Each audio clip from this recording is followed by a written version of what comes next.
એક ચમચી રાઈ જીરું નાખ્યું. હવે હિંગ નાખશું થોડીક, પછી દૂધી નાખી દઈએ.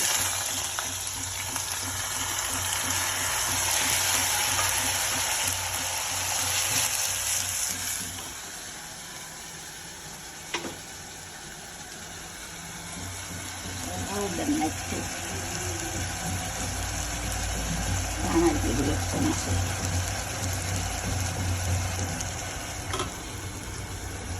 સ્વાદ પ્રમાણે મીઠું નાખવાનું.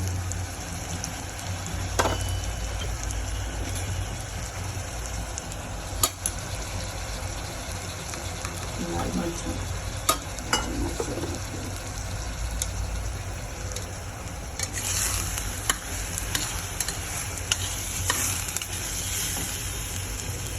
દાળ નાખી દઈએ.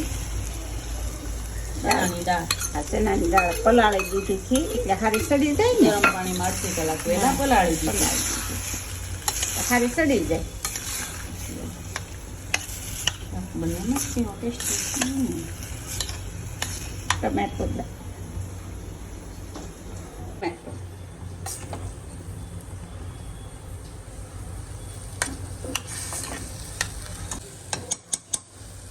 તેલમાં હળી જાય ને પછી તેલ ઉપર આવી જાય એટલે પાણી નાખી દઈએ.